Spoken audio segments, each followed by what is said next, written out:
Hello and welcome to Agents of Nonprofit. My name is Alexander Lapa, and I'm here to talk to everyday superheroes helping nonprofits using technology. Today I'm joined by guest Dan Hanley to talk about fundraising principles and building relationship with donors. Dan, welcome to the show. Thanks, Alex. Lovely to be here. So for the listeners that have heard you for the first time, or hearing you for the first time, I should say, can you explain a bit about who you are and what you do? Sure. So my name is Dan Hanley. I live in Southern California in the Los Angeles suburb of Monrovia. And I have a consultancy called Altrui Consulting. And we work with mostly small nonprofits and helping them with building relationships with donors, building their fundraising teams, and doing both of those whose end game will become more fundraising opportunities for the organization. And we're just about to celebrate our 3-year anniversary. Well, congratulations. Thank you. I'm very stoked. They say that most businesses, if they're successful past 2 or 3 years, then chances are they've made it past that initial hump and they're on their way up. So that's great. That's great. What made you dive into the nonprofit industry in general? What was the motivation for starting this consulting company, Altrui, right? Alturi. Exactly. Altrui Consulting. Altrui is based on the word altruism. Mm-hmm. And I have been in the nonprofit world of fundraising, leading fundraising teams as a director of development, chief development officer for many years. And we moved to California 7 years ago, and I took on another chief development position. And then while I was doing that, and even before, I've wanted to be able to do that same work only with more nonprofits. I've always worked for nonprofits that I had a huge passion with purpose for. And I wanted to do more of that to engage with fundraising, to support them with fundraising, but not just at one agency. So as my time came to an end with what was my current job, I started playing around in my head on what Altrui would look like. And I started working with a web designer and creating who my donors may look like and building up my social media. And about a week after I finished my last full-time position in the nonprofit world, I introduced the world to Altrui. Awesome. So what kind of services do you offer as part of this consulting company? Sure. First and foremost, we work with nonprofits to help them build relationships with their donors. And what that looks like is really just paying attention to donors, acknowledging donors, showing impact to donors, creating a nice network of storytelling, not really looking at donors as the saviors of the organization, but really as just building relationships with people who see the world as my clients see them and want to do better in the world and want to be of service. And so we really focus on creating things as simple as a fundraising development plan, recurring donor campaigns, direct mail appeals, e-appeals. We do a lot of impact work in making sure that development teams build relationships with program teams. A lot of times I've seen where the development team was like in an ivory tower, far away from program people, and they just did their own thing with little interaction with the people actually in the arena serving whatever the mission of the nonprofit is. And so we really try to work with nonprofits to bridge that gap and to build relationships from the fundraising team to the program team. And recently we've been doing a little more recruiting for our current clients, because I realize that we can go through all of these processes with nonprofits, but they have to have a good, solid fundraising team. And so we've been doing a little bit of recruiting to help them strengthen their fundraising teams. So you really get your hands dirty, so to speak. You're getting in there, making sure that the teams internal to the NPOs are talking to each other.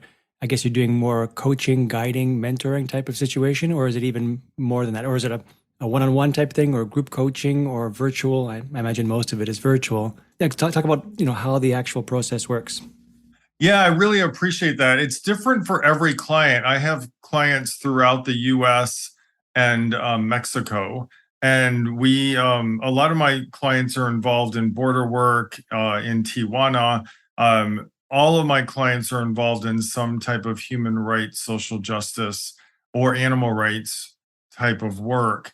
And what we do is we initiate the work by just talking about with either with whoever I consider my client and whoever they want to be on the original Zoom call. It's always on Zoom. I never set the expectation that we'll actually meet, although I have met clients and I do work in Tijuana once a month, so I get to see my clients down there. But that's more of working for Altrui, but also doing volunteer immigration asylum work. But we start the process with the goal has already been created when we go to contract. So for example, strengthen relationships with donors, include a fundraising plan. And fundraising plans can be written out in 5 minutes. Most organizations have done one, very few follow through. So we will not only create it, but we also offer services to engage with and implement any programs, any appeals, any of the work that we do. We can once we're finished with the work, we make sure the client knows that if they don't have the capacity to take what we've done and move forward with it, then we can definitely do that as well. And I find in the nonprofit world, Alex, that there are many instances where a product is sold to a nonprofit with little concern on whether the nonprofit actually has capacity to work within that product. And so we make sure that there is capacity, whether it's on their side or on ours. Yeah, I've seen it many times when the salespeople of certain products say this is the most amazing product ever, and they're so keen on selling it that they're not ready, or they don't take the time, I should say, to make sure the nonprofit is ready for it. They're actually able to absorb the product and use it and then take it full advantage of it. Exactly, exactly. And these kind of engagements, so it seems to be like a two-parter. It seems to be like a design or discovery phase, and then either a support or implementation phase. How long does each one typically last for? Like you said, I mentioned a plan could take only a few minutes, but then actually executing the plan, I imagine, could take weeks, months, years. Yeah, definitely. We have so our third anniversary is coming up at the end of this month, and we have a couple clients that we've been working with for 2.5 years, where it's a small amount of time every month. So we're kind of like on call. We read anything that's going out that they're sending out. We help train or onboard new staff members, and that can just completely be ongoing. Or, for example, we have 2 recurring donor campaigns going on right now as well, where we provide everything, the entire checkoff list, support, everything an organization needs to create, a, quite frankly, a super impactful recurring donor campaign. And then we typically will check in and they'll check in with us.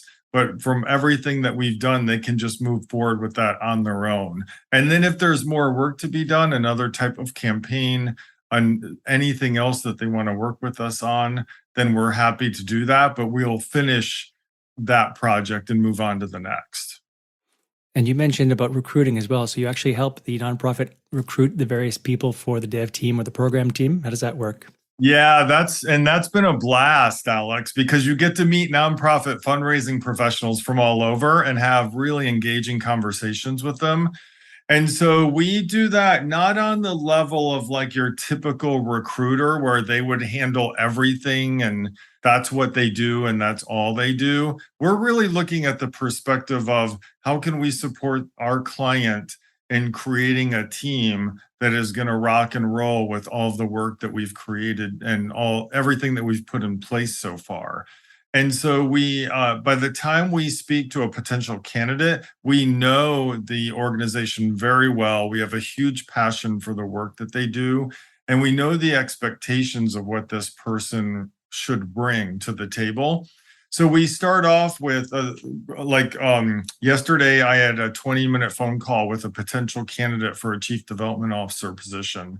And then we will do all of the screening up until that point. And then from that call, we send all the packets for the candidates to either the CEO, the current chief development officer, or the COO, or a member of a board, and then suggest who we want to move forward from that process. And then they'll set up a Zoom call from there, and other meetings and calls from that point on. And then we kind of let go after that point. We also excel, and I have a blast writing new job descriptions, because most organizations have a job. This makes me laugh. I apologize. They have a job description that might be 10 or 15 years old. And certainly not in today's world, where the work world really has changed. And in many cases, parts of the mission might be different than they were when the old job description was written. So we get an opportunity to bring them into the 21st century. And in many cases, take something from 4 pages to 2 pages, and something that, at least on reading, feels more inviting for the potential candidate. So who would be, because all these kinds of services you said are meant, I think, more for smaller nonprofits. Would you say that's true? Like, who would be your ideal client? Is it more on the smaller side, or can you scale up to the larger ones? We can scale up to the larger ones. They tend to be smaller, and I'll define that as an organization of maybe 50 to 60 employees with a budget of $4 to $6 million.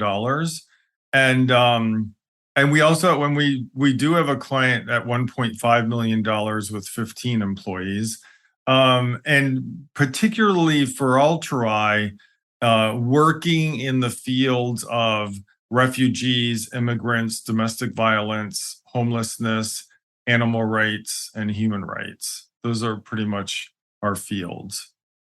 Yeah, there must have been a lot of changes in the last 15 years. Just to go back to the previous one, as I'm thinking about the previous comment you made, there must have been a lot of changes in just how nonprofits are perceived over the last 15 years. So that old job description, I mean, I can't imagine there's much, or maybe you could tell me how much of that initial job description applies to today. Like, there's a lot more awareness in terms of inclusion and diversity and so forth. So I imagine that there's, and technology as well, and how much things have progressed in terms of how we connect. What have you noticed in terms of the larger trends, let's say, between all those years ago and today? And what do you find yourself having to remove or add to that kind of job description?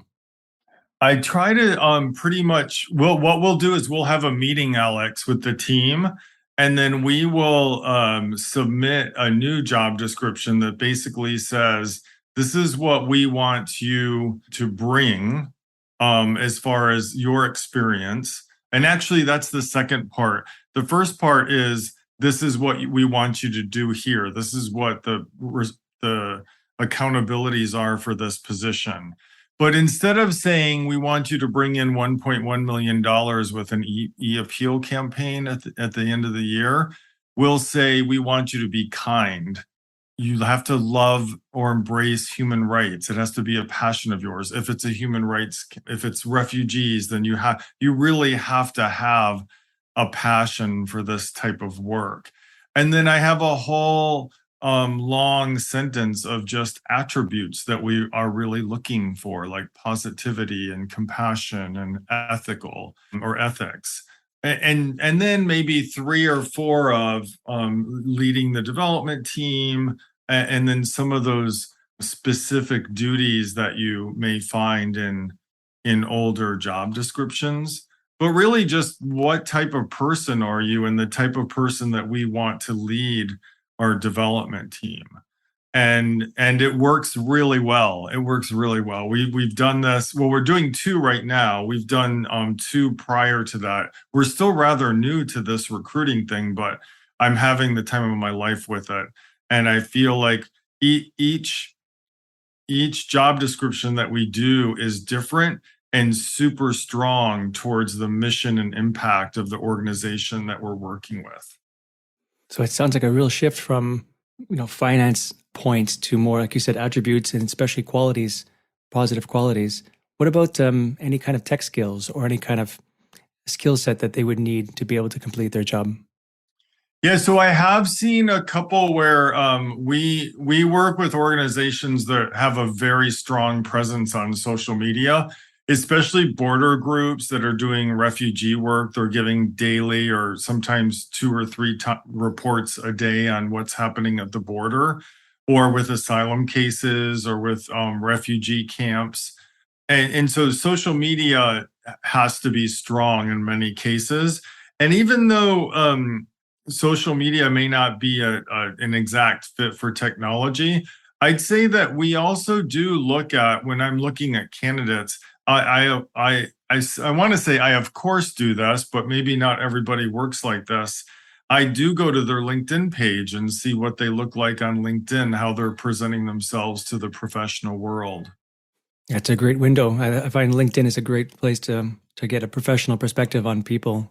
But that's a whole different topic. I was thinking about where we can go with LinkedIn, but that's a different different podcast, perhaps. It is. It is. I'd be happy to be a part of that. There's a lot of comments these days about this great resignation or quiet quitting. Do you find that this is the case, or there's an impact to NPOs? Is there a concern that nonprofits should have for these two social factors that are happening in the world today? Well, so I've thought about this quite a bit. And I'll just share based on my experience.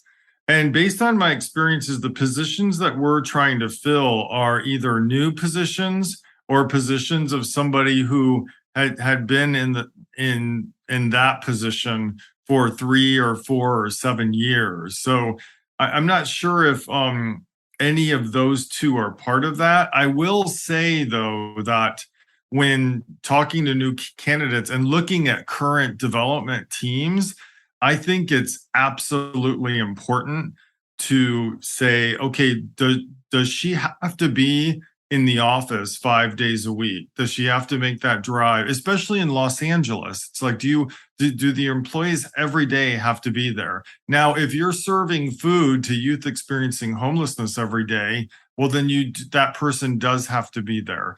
If you're running an animal shelter, certain staff have to be there all the time to care for the animals. But there are many, many opportunities for nonprofits to look at their team and say, do you want to be here 5 days a week? Or would you like to work from home or elsewhere a couple days a week just to make life easier? And for me, that just makes common sense. I will say that I work from a home office. I thrive from a home office. Not everybody does, but I think when we have to really think about what the life looks like of our employees, and that also includes vacation time. And I don't mean sick time or holidays. I know some nonprofits, they bunch all those up so it looks like you have this big number of time off. What I mean is that I believe nonprofit employees bring it every day. They're in the arena of changing the world and making the world a better place. It's exhausting work and in many cases heartbreaking work, but they show up every day and they bring it. What's wrong with them having 3 or 4 weeks of vacation a year? What's wrong with that? I started working with one client that was giving 1 week of paid vacation after 1 year of work. And boy, we had a lot of honest, transparent conversations, and now they offer 3 weeks. And so there are those types of changes that we just, what do we need to keep our teams? And we need impeccable ethical leadership, which is not always easy to find. We need people who are committed to the cause and the impact of the cause. And we need people who can look in the mirror and say, I really want to be here and I really want to be successful for this nonprofit. And I could go on, but I'll stop there in regards to that and to what possible changes could be made or looked at.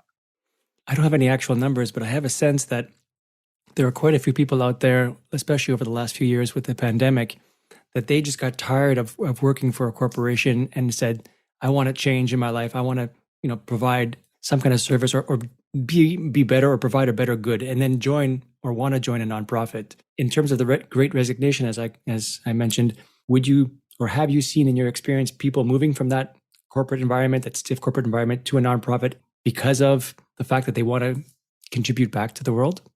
Yeah, so I think if I wasn't in specifically looking at nonprofit fundraising, my answer may be different, Alex.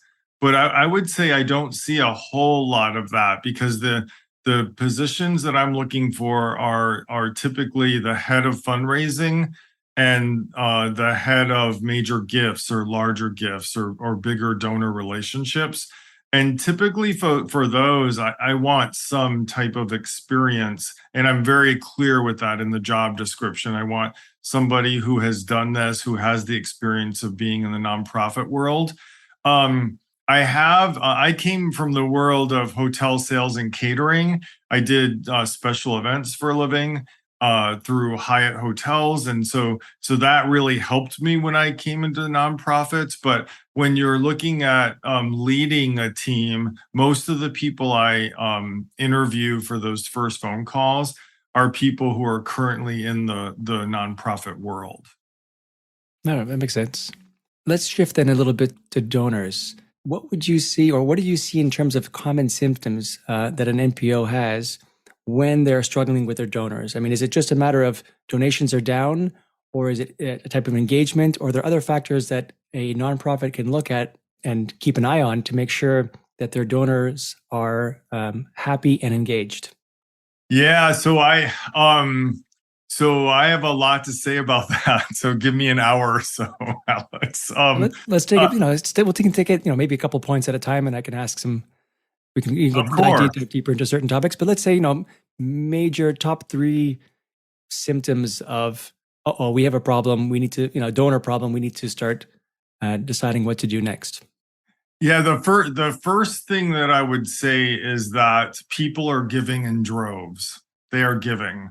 And if my nonprofit is not seeing that, I really want to look internally. I don't want to look externally. And my point there, Alex, is that I don't want to point my finger and say, oh, the economy's bad, or people are losing their jobs, or there's COVID, or there's the war in Ukraine, or whatever reason, because a lot of nonprofits are doing well.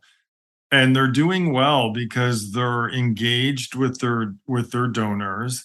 Again, it's super important for me to make clear that we're not putting our donors up on some type of pedestal. We're just simply creating processes that show gratitude and that show appreciation and acknowledge that you as a donor see the world as we see the world when it comes to refugees at the border, or when it comes to animal cruelty, or when it comes to survivors of domestic violence. So we are doing the work, and with your support, since this is how you see the world as well, we can do more work or at a more impactful level. And so for me, there's just all of these basics that you see all of the time. And it's if somebody makes a donation, they're not a donor. There's somebody who has made a donation. When they make a second donation, then they're a donor. And when I talk about donors and donor retention and what can we do to stay in great relationship, perhaps lifelong relationship with the donor, is I'm looking at people who are giving 2 to 3 gifts over 2 years, or maybe even 3 years. But it doesn't necessarily have to be an annual donation, because time flies and people forget, and it has nothing to do with you or the way you're treating the donor or your mission. It just has to do with they have forgotten. Now, there are things that we can do to ensure they don't forget. And that's really just continually being in touch with them. And when I started in the nonprofit fundraising world, people talked about that we don't want to treat donors like an ATM. And I'd like to think even beyond that, like we're all in this together, and our donors have the opportunity to change the world through the work that we're doing. And I see this all of the time through all of my clients. And so when any organization receives a donation, thanking the donor right away is super helpful. One, it lets the donor know that you received the gift. Now, of course, they may have made it through technology and made it online, and that money comes right to you, and they get an automatic thank you, which I never count as a proper thank you. It's just an automatic acknowledgement that we received this. But then what can we do to thank them? And I think a quick phone call or a quick email, a personal email, just one-to-one, saying that, hey, thanks so much. I saw your donation come in last night. And because of people like you, we can do this. And it can be that simple. It can also be a second paragraph that says, oh, how did you find out about us if it's a new donor? A lot of nonprofits have ways of treating new donors or people who have donated for the first time. And I think that's brilliant. Again, it all just boils down to capacity. What does your organization have? Most of my clients, they have a CEO or executive director that helps with fundraising. They may have a head of development, head of fundraising, and maybe one other person, but certainly not a full team. So the capacity comes into play. Even with the smallest of teams, you can build strong donor relationships. And the importance of that is that when a donor feels in relationship with you, they see them making these donations, they see the work you're doing because of those donations and the impact you have, whether the impact is positive or, wow, we had a really rough experience at the shelter for survivors last night. They want to hear that because they want to be part of the solution of making the world a better place. So thanking them, keeping them complete in line with your impact. And I like to have, if you have the capacity, I like to have a donor in 3 or 4 months after their donation. I like them to know how specifically we spent their donation. That could be a templated email. It could be a quick phone call. I never think it's a bad idea to pick up the phone and call a donor. I know there's a lot of controversy around that. But I've never had a donor answer my call with, don't call me ever again. They may say, I don't have time right now. And then I'll ask if I can send them an email about what I wanted to talk about. But they want to know that their money is doing good. Especially people who give, and I'm not talking about people who are giving major, big, huge gifts. I'm talking about people who work hard like everyone else every day, and they're making a $250 donation, and that is a lot of money to them. That's what I'm talking about, Alex, that they just want to know, yeah, the amount of money that we gave you is a lot to us, and we want to make sure that it's making a difference. So all we have to do is keep them informed. Let's go back a little bit. You said, and you caught my attention with one donation from a person, you don't consider them to be a donor. I've never heard that before. What is it about having a second donation that allows you to classify them as a donor? Why is it not the first one, the first donation? Yeah, so I'll just give you an example that may clear this up. So I'm doing a walk for one of my clients, right? And so I go to my next door neighbor, or my next door neighbor comes to me and says, hey, I'm doing this walk. We have a teenager who lives across the street, and he's involved in all sorts of stuff. So many times he's at the door asking if we'll support whatever cause. So every time he gets like $25, right? So I'll fill out the credit card form or go online, whatever he is working on. Now, am I engaged with that nonprofit? No, heavens no. In most cases, Alex, I don't even really know what the mission is. I trust my neighbor. I know that him and his mom are on the same page with us on how we see the world and our values and ethics. And so I trust that part, but I'm really donating because my teenage neighbor across the street asked me to donate, right? It has nothing to do with the cause. So when I donate and they see my $25 donation pop up, I'm not a donor. I'm the neighbor who gave to this cause for this one-time thing. Now, there's a great chance that I could become a donor, and that's up to the nonprofit. But I don't consider myself at all a donor to the nonprofit by simply making a one-time gift of $25 to support my neighbor. But you do consider yourself a donor if you gave a second time? Definitely. Okay. Yeah, definitely. And do you think that there is I imagine that's an important distinction between the one and the two. So from the perspective of the nonprofit, like I guess one of the goals that you would say is that you want to get to that second donation. You want to actually make them a donor, and don't neglect that one-time donation, let it pass without, like you said, a follow-up email, a thank you, an acknowledgement, an impact assessment of some kind. Absolutely. And so would you say all of those things that you mentioned, and I'm sure there are many more, that would help getting from that one-time donation to becoming a donor? Absolutely. And it could even be, they could really personalize it. I mean, and again, this all goes back to capacity, but maybe they know my neighbor across the street, because he is doing this fundraising project for them, or maybe they know about the town where I live, or maybe they want to know why I donated. But to make some type of interaction with me, but to really, I think the key for me as a donor, to other organizations, would be letting me know how they spent the money, because that reminds me that I donated to them. And then it may make me curious on, oh, I love that they spent my money that way. And I wasn't really paying attention when my neighbor asked, but I love this. And then the next time they ask, and they'll ask me personally, then I'm like, yeah, I really loved what they did with that original donation. I'm going to donate again.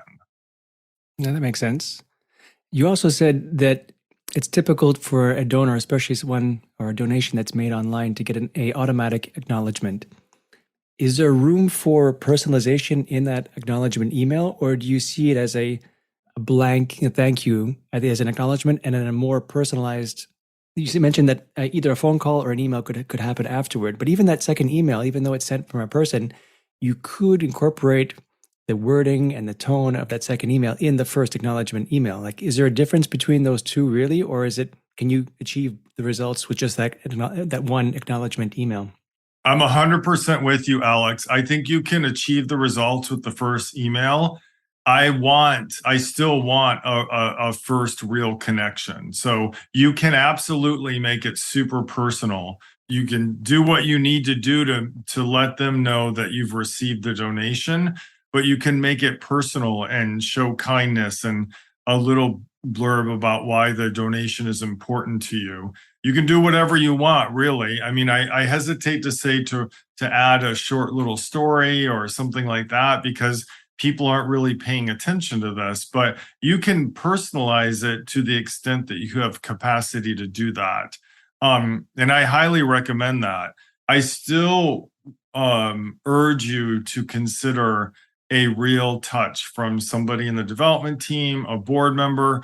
I hear all the time that board members want to do something. They want to be helpful. Give them this chance. Send them a weekly list of email addresses to email people who have made a donation that week, or something like that. Get them involved. Get your team involved.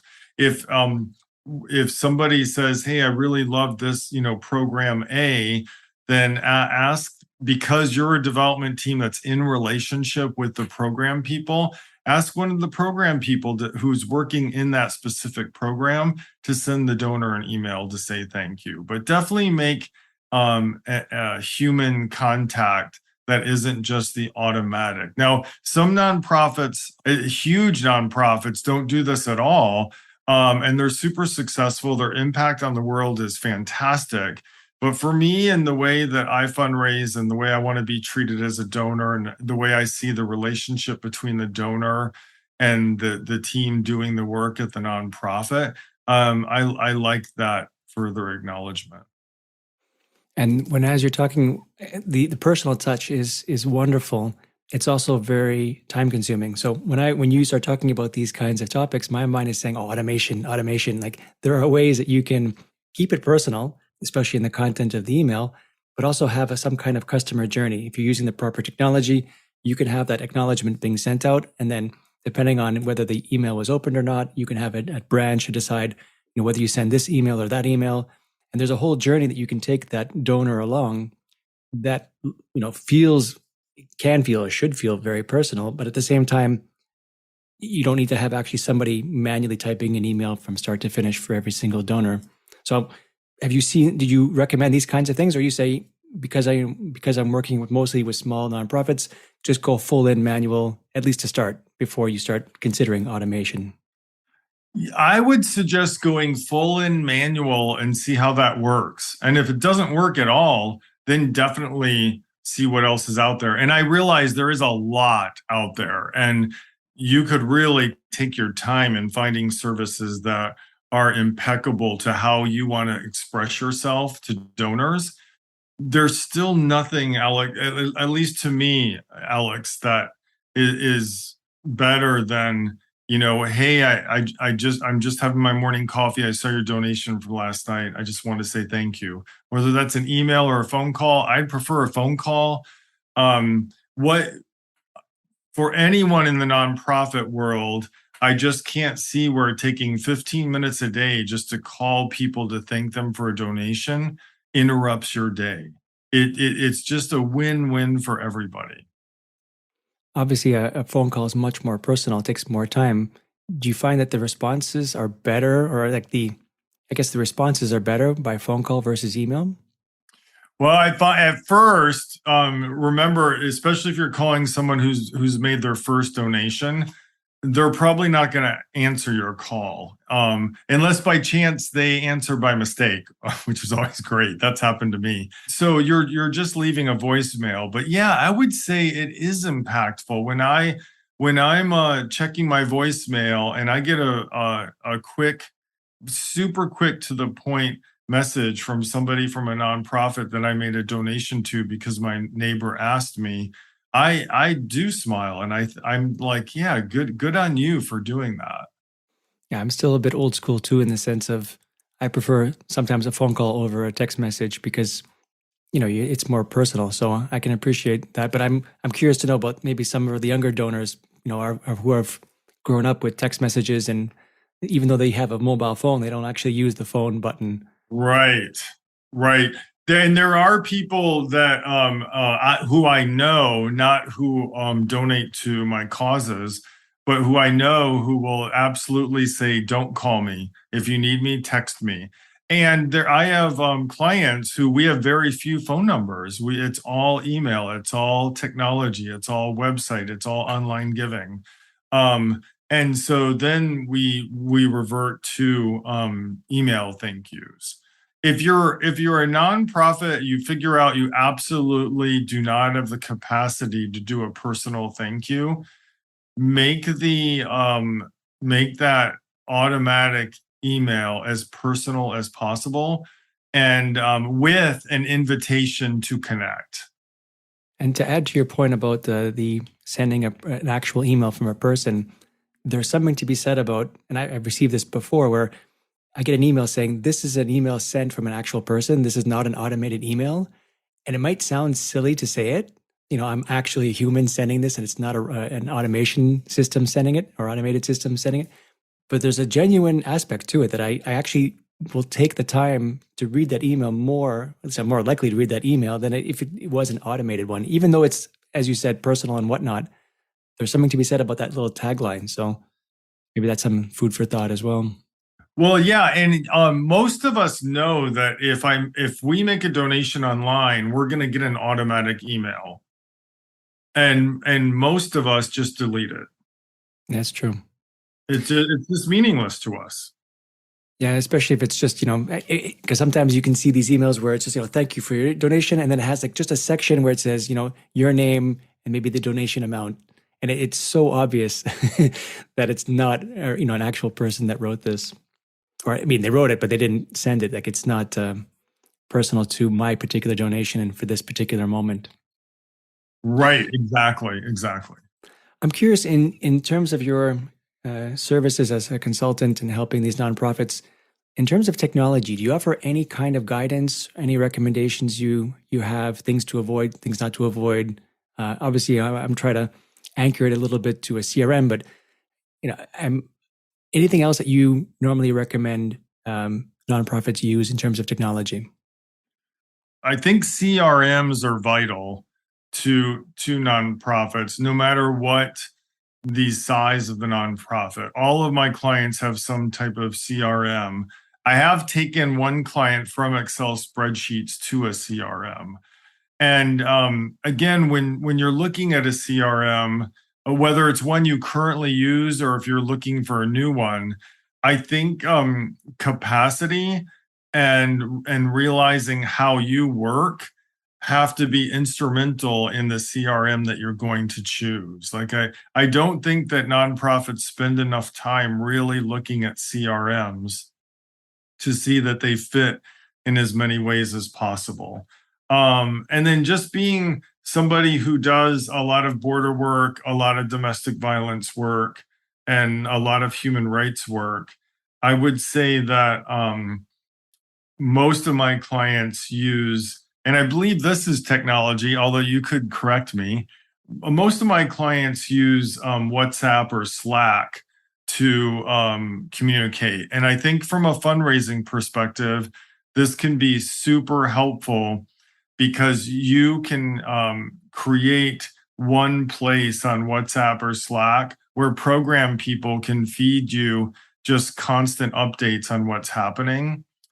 And you as somebody doing social media within your development team or meeting with donors or communicating with donors, you can take bits and pieces of those through Slack or WhatsApp or however they're doing the reporting and share them immediately with donors. And I've seen where that can really rocket you to a fourth dimension by being able to share immediate information with donors and your social media followings. And you would see these. So I would definitely classify these as technology. It is a communication tool, whether it's internal or internal to external.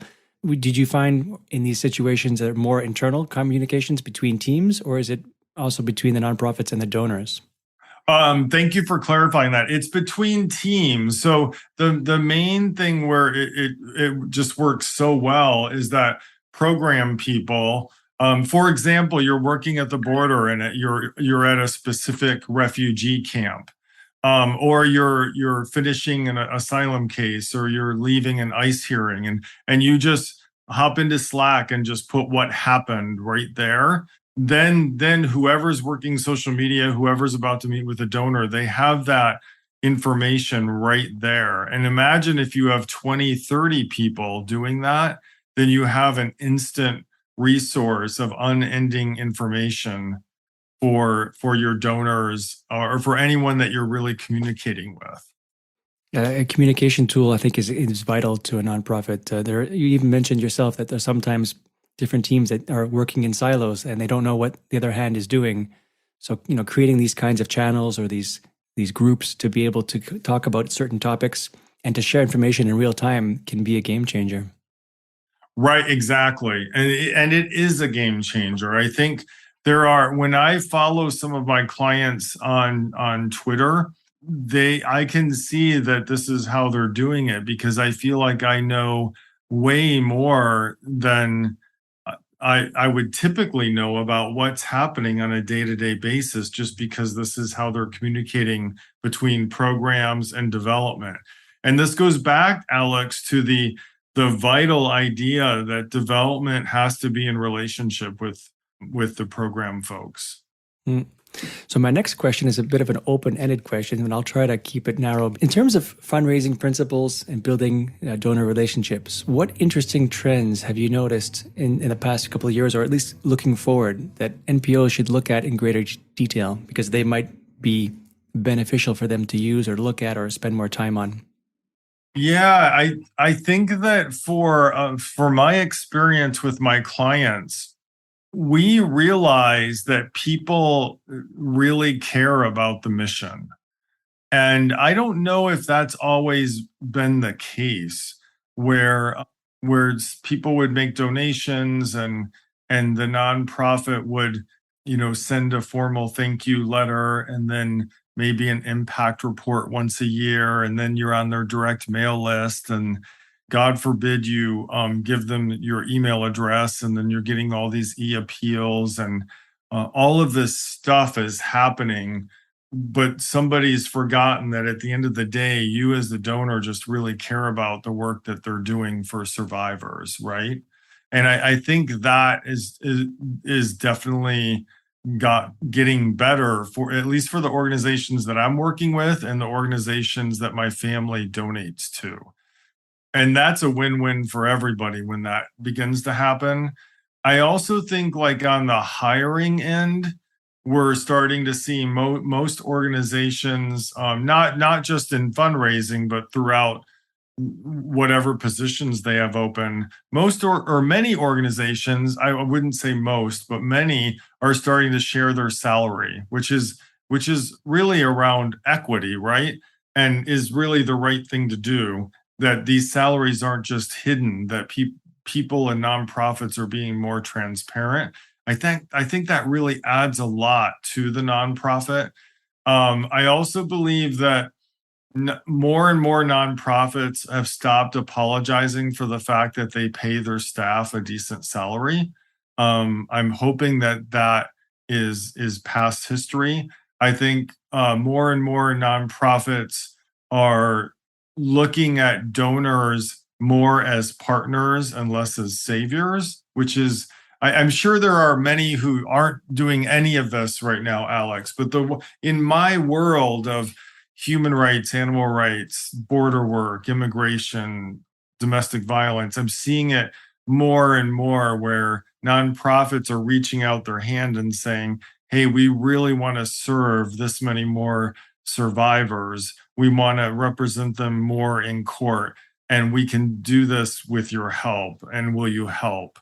I think that's gotten better. And I also believe that there is less in the nonprofit world of this thought that we're working against each other as nonprofits. That even with similar missions, that there's enough out there. There's enough people out there that we don't have to fight each other over a donor. Yeah, those are great points, and I definitely want to highlight the posting salary ranges. I think is a great trend that I'm happy that more and more, not just nonprofits, but organizations in general are adopting, I should say. Yeah. So it's been 3 years. What's in your short-term future? What would you like to see yourself in the next 3 years? Oh, so my shortest term future is I'm going to go for a run when we're finished. It's a beautiful day here in Southern California. And then I'm just going to keep on keeping on, Alex. Altrui is in a very sweet position right now. I don't want to be a huge consultancy, and I want to keep working with nonprofits that are super close to my heart. And I think what we'll just keep doing is being there and being the best that we can be for nonprofits that we work with, so that they can take their impact in the world to the next level. Awesome. This has been great. There's a lot more, of course, that people can learn from you. So where can they get in touch with you if they wanted to learn more about you online? Sure. Our website is altrui.org. That's altrui.org. And my email is dan@altrui.org. And I'm also on LinkedIn and Twitter. Perfect. Dan, thank you so much for joining me today, and I hope you enjoy your run. Thank you so much, Alex. Have a great day. All right, folks, that's it for today. I'm Alexander Lapa, and I hope you join me again next time for Agents of Nonprofit.